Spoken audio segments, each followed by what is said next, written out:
Makhluk yang bernama hikmah ini kan yang kita kejar-kejar dengan ngaji filsafat sejak berapa tahun yang lalu.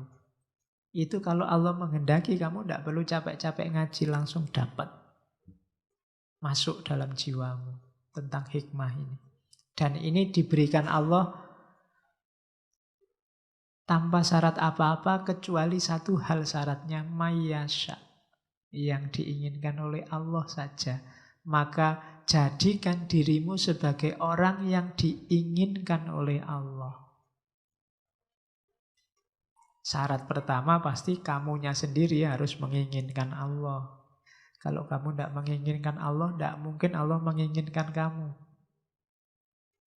Jadi mayyasha.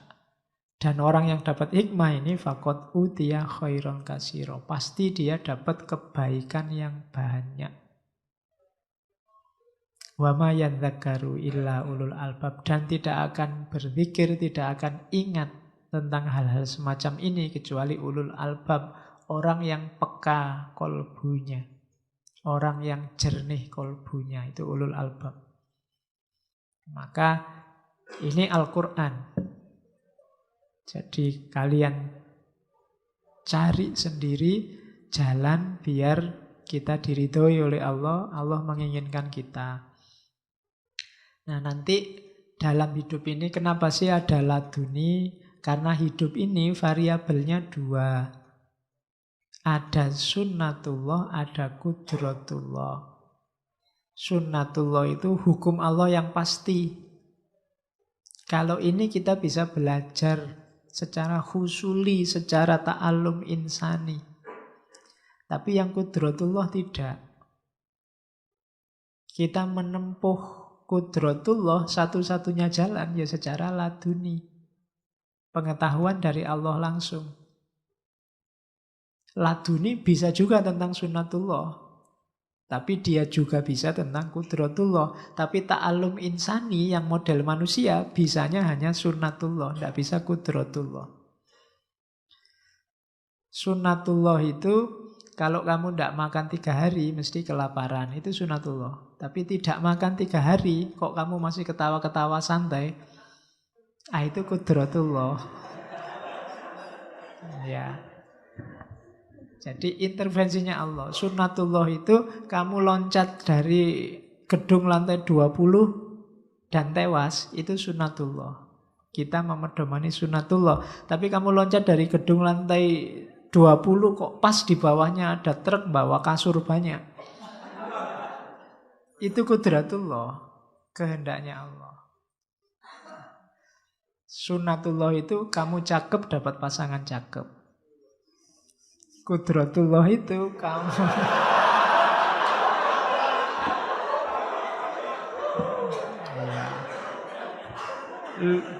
iya, lo contohnya ngono kuwi. Nah, dan kudratullah saya bilang tadi, kudratullah hanya bisa ditangkap oleh ilmu laduni. Ilmu biasa ndak masuk akal, Pak. Tapi betul laduni. Jadi kalau kalian punya pacar cakep, terus ada, wah ndak masuk akal loh, ini memahaminya pakai laduni. Ndak bisa pakai ilmu biasa. Karena memang itu yang saya bilang tadi, Allah anytime intervensi. Kapanpun Allah bisa intervensi. Jadi namanya kudratullah. Dari situ ilmu laduni bermain. Kalau ilmunya manusia biasa yang kita kejar hanya bisa menjangkau yang sunnatullah. Kalau ada orang tanya, Pak loncat dari lantai 20 tewas enggak Pak? Jawabanmu iya mesti tewas. Kenapa? Karena kita manusia ngertinya yang sunnatullah. Meskipun ya enggak mesti juga kalau Allah nolong kemudian itu levelnya kudratullah. Bukan ranah kita, tapi masih ada kesempatan enggak tewas. Tapi levelnya kudratullah. Makanya manusia disuruh berdoa. Kalau hanya sunnatullah, kita tidak pakai berdoa. Tidak berdoa, wong semuanya sudah pasti. Kalau saya jelek, miskin kayak gini, ya mesti dapatnya ya tidak jauh-jauh dari itu. Itu sunnatullah. Tapi kan jangan khawatir, ada kudratullah. Iya, jadi Pada saatnya Allah bisa intervensi, tenang saja. Nah itu kudratullah. Dan ini levelnya laduniah, ilmu laduni. Oke, saya pinjamkan dari Suhrawardi seperti janji saya tadi. Berarti apa? Untuk dapat isroki, bahasanya Suhrawardi, untuk dapat laduni, prosesnya ada 4. Yang pertama penting adalah proses mempersiapkan diri. Ini bagi kita yang biasa-biasa, ini yang berat. Mempersiapkan diri untuk pencahayaan dari Allah, untuk isyraq dari Allah. Ini yang riyadhah, ini yang mujahadah, pembersihan diri. Kalau sudah siap mengalami yang kedua, iluminasi, isyraqi. Kalau sudah dicahayai, jangan salah, sampai di titik ini, sampai di nomor 2, itu karakternya ilahi. Tapi begitu masuk ketiga, ini karakternya manusiawi lagi. Memahami, membangun pandangan sistematik, dipahami. Pemahaman ini levelnya manusia. Apalagi yang terakhir, mengungkapkan pengetahuan itu. Ini juga levelnya manusia. Jadi pertanggungjawabannya berarti juga manusia. Ilmu laduninya yang dari Allah itu pasti bagus, pasti baik. Tapi penangkapan kita dan pengungkapan kita itu sepenuhnya tanggung jawab manusia. Jadi akal berperan di mana, manusia berperan di mana dalam ilmu laduni setelah pengetahuan itu diperoleh. Jadi setelah pengetahuan itu diperoleh, terus ilmu ini mau dipakai apa, diungkapkan seperti apa, ungkapan dan pemakaian, pemahaman itu sepenuhnya milik kita. Jadi ilmu laduni itu berarti apa? Proses diperolehnya pengetahuan. Kalau pengetahuannya sudah diperoleh, pengetahuan ini dipahami seperti apa dan diungkapkan seperti apa, itu tanggung jawabnya sudah manusiawi. Level ketiga dan level keempat. Jadi kalau ada orang misalnya, saya dapat ilmu laduni untuk membunuh kamu misalnya. Nah, ya kamu boleh bantah, karena selain kamu tidak ada di level laduni, ekspresi dari pengetahuan itu derajatnya manusiawi. Kayak waktu siapa? Syekh Abdul Qadir dapat, wahai Abdul Qadir, kamu sudah jadi wali, sekarang tidak perlu sholat lagi, tidak perlu anu lagi. Anda, kamu setan. Nah, itu kan penangkapannya manusia, dipahami sesuai pengetahuannya selama ini. Diekspresikan sesuai situasi saat itu. Maka kamu tidak bisa kok, Pak saya dapat ilmu laduni, besok ke kampus disuruh tidak pakai baju Pak. Tidak bisa. Ketika kamu tidak pakai baju, kamu sendiri yang tanggung jawab, karena seandainya benar itu laduni, caramu memahami, caramu mengungkapkan itu tanggung jawabmu. Kalau di sini berlaku hukum, ya ke kampus harus pakai baju. Nah, itu logikanya di situ. Jadi menghadapi orang yang dapat ilmu laduni, karena kita tidak dapat itu, ya kita ngukurnya secara normal dengan pertanggungjawaban manusiawi. Maka kalau ada orang ngomong, saya dapat ilmu laduni, kamu harus kafir ini sekarang. Kalau kamu tidak kafir, tidak bisa. Ngertiku ya meskipun itu laduni. Ya.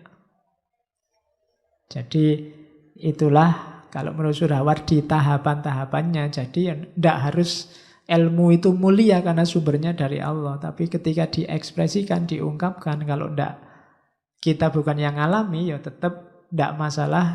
Kita hadapi sesuai dengan wawasan pengetahuan kita selama ini.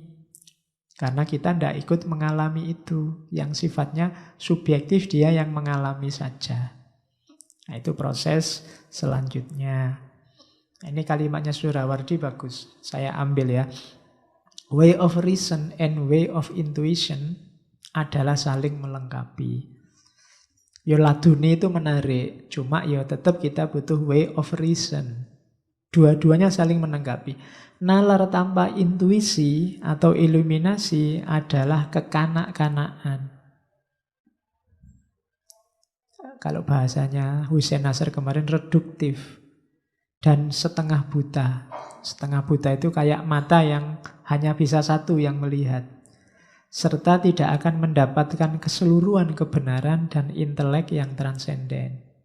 Sebaliknya, intuisi saja tanpa dukungan logika dan kemampuan rasional akan tersesat dan selanjutnya tidak akan mampu mengekspresikan dirinya secara cermat dan metodologis. Ya karena kita hidup di dunia mengikuti hukum sunnatullah. Pakai akal. Tapi akal ada kelemahannya, tidak segalanya dibantu oleh petunjuk dari Allah. Bisa wahyu, bisa ilham. Dua-duanya saling melengkapi kayak dua pasang mata. Salah satunya, ya tidak seru. Kalau yang sini ditutup, kamu tidak lihat yang sana. Sini ditutup, tidak lihat yang sana. Dua-duanya kita butuhkan. Jadi akal tanpa intuisi itu kekanak-kanakan. Intuisi tanpa akal tidak terarah. Dua-duanya kita butuh. Maka ya laduni iya, salah satu sumber pengetahuan, akal juga iya. Sunnatullah iya, kudratullah iya. Kita harus percaya sunnatullah karena berpedoman sunnatullah kita hidup. Kita percaya kudratullah biar tidak putus asa karena Allah suatu waktu bisa intervensi. Dunia ini tidak pasti, tapi kita memedomani hukum-hukum pastinya, namanya sunnatullah. Itu caranya menyikapinya begitu. Terakhir kita ngaji sebentar. Ya, namanya ngaji benono Arab-Arabe. Ada beberapa ayat yang populer menunjukkan bahwa Allah memang ngasih ilmu laduni pada hamba yang dia sayangi. Itu surat Kahfi, ceritanya Nabi Musa sama Khidir. Jadi Nabi Musa sama Khidir ini biasanya jadi simbol ceritanya laduni. Kan suatu ketika ceritanya Nabi Musa itu ditanya oleh umatnya, wahai Nabi Musa, manusia paling pintar di dunia ini siapa? Dengan pedenya Musa bilang, aku. Tidak ada lagi yang lebih pintar dari aku. Terus oleh Allah, Musa kamu kok gaya gitu? Ya, baiklah, ayo kamu tak kenalkan dengan hambaku yang jauh lebih pintar dari kamu.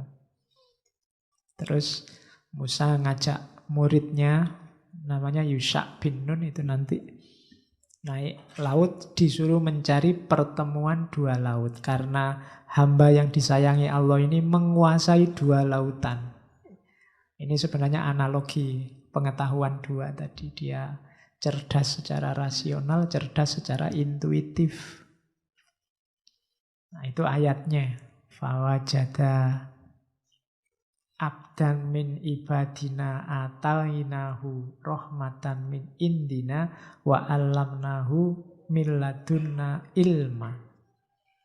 Kalau dari urutannya ayat, dan dia ketemu dengan salah seorang hamba kami, sebelum dikasih ilmu laduni apa dikasihnya? Rahmatan min indina. Cinta dan sayang Allah. Kalau Allah sudah cinta dan sayang, baru alamnahu min ladunna ilma. Jadi ini tahapnya. Kejarlah dulu sayang dan cintanya Allah, maka kamu akan dapat antara lain ilmu. Itu kalimat selanjutnya. Qala lahu Musa hal attabi'uka ala antu allimani mimma ulimta rusyda. Katanya Musa berkata padanya, boleh tidak saya ikut kamu sehingga kamu bisa mengajarkan padaku yang diajarkan padamu. Tapi sebenarnya Khidir ini nolak. Katanya Khidir, "Qala innaka lan tastati'a ma'iya sabra." Engkau ndak akan sabar ketemu aku. Kenapa ndak sabar? Wa kaifa tasbiru ala malam tuhid bihi khubra. Bagaimana engkau bisa sabar kalau engkau ndak tahu, engkau ndak dikasih kabar, karena ilmu ini dikasih. Kalau ndak ngerti modusnya, ndak ngerti alasannya, kamu ndak akan bisa sabar. Itu kadang-kadang kan ada orang yang mengkritik wali Allah, mengkritik para ulama, karena tidak ngerti ilmunya. Gimana engkau bisa sabar kalau kamu tidak ngerti ilmunya? Tapi Musa nekat dan terbukti kan tidak sabar. Karena memang pakai logika normal yang dilakukan oleh Khidir itu tidak masuk akal. Sudah ditumpangi perahu, perahunya malah dirusak. Itu kan tidak tahu terima kasih. Lagi enak-enak jalan, ada anak kecil, tiba-tiba dibunuh. Itu kan kriminal luar biasa. Tidak masuk akal. Diusir-usir orang dari desa, minta makan, minta tolong, tidak ada yang mau nolong, tiba-tiba ada rumahnya penduduk yang roboh, dibantu mendiriin, dibantu bangun. Nah itu kan nggak masuk akal semua. Orang jadi nggak sabar. Kita sudah diusir-usir, kok sekarang malah dibantu orang desa, wong kita yang butuh. Anak kecil nggak tahu apa-apa dibunuh. Kita sudah ditolong, ditumpangi perahu, perahunya malah dirusak. Itu kan nggak nyambung semua. Tapi kalau ngerti alasannya baru nyambung. Nah, orang biasa yang nggak dikasih alasannya ini, kalau Khidir dikasih. Itu yang disebut miladunna ilma. Maka ini bisa kamu jadikan dalil untuk tidak mudah menyalahkan orang lain. Karena kita tidak tahu alasannya, tidak tahu motifnya, dia yang tahu. Wa kaifa tasbiru ala malam tuhid bihi khubra. Gimana engkau bisa sabar, gimana engkau bisa menanggung sesuatu yang kamu tidak dikasih informasi. Akhirnya bisa. Kapan-kapan kita ngomong lagi Manusia Langit jilid kedua. Iya, Khidir bisa diangkat. Cuma nunggu ilmu laduni dulu. Oke. Terus ini ayat-ayat yang juga cerita tentang pengetahuan langsung. Al-Anbiya itu Nabi Dawud. Oleh Allah diajari cara membuat baju besi untuk perang. Dicek surat Al-Anbiya. Atau Nabi Yusuf, wa kadzalika yajtabika rabbuka wa yu'allimuka min ta'wilil ahadits. Diajari tafsirnya mimpi.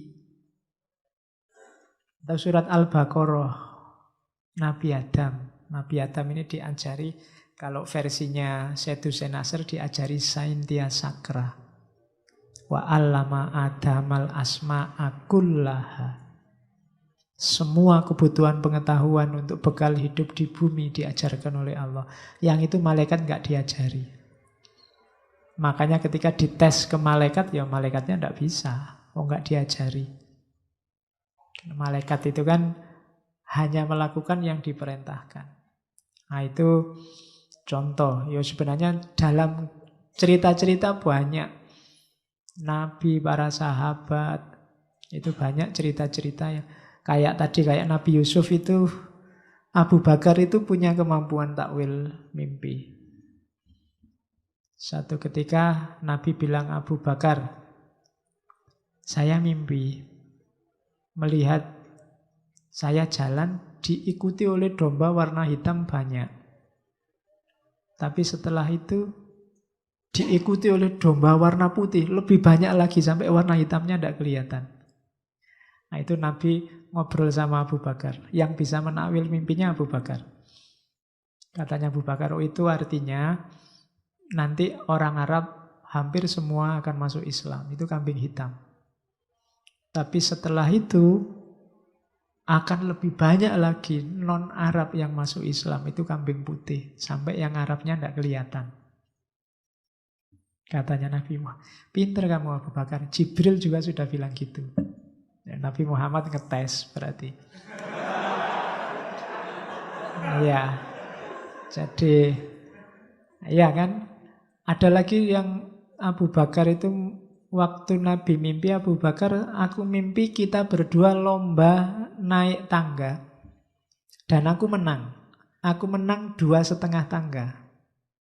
Katanya Abu Bakar, oh itu maknanya Nabi, nanti Nabi akan meninggal duluan, 2,5 tahun setelah itu baru saya. Dan ternyata ya pas. Kekhalifahan Abu Bakar kan 2,5 tahun, terus beliau meninggal.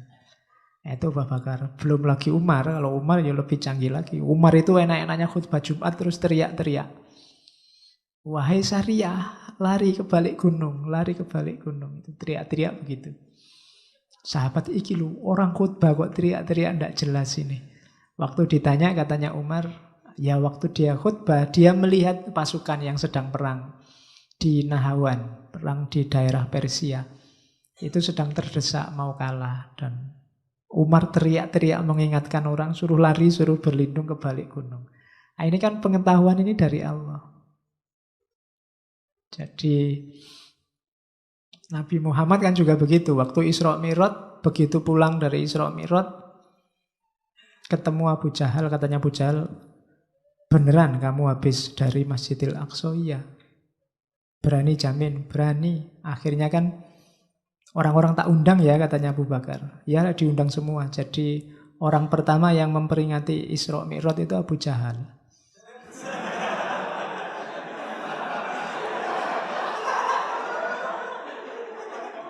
Loh iya, dia bikin terus kumpulan, wahai orang-orang Arab, ini Muhammad ngaku habis dari Masjidil Aqsa dan pagi ini sudah di sini lagi. Itu kan diperingati pagi-pagi oleh Abu Jahal.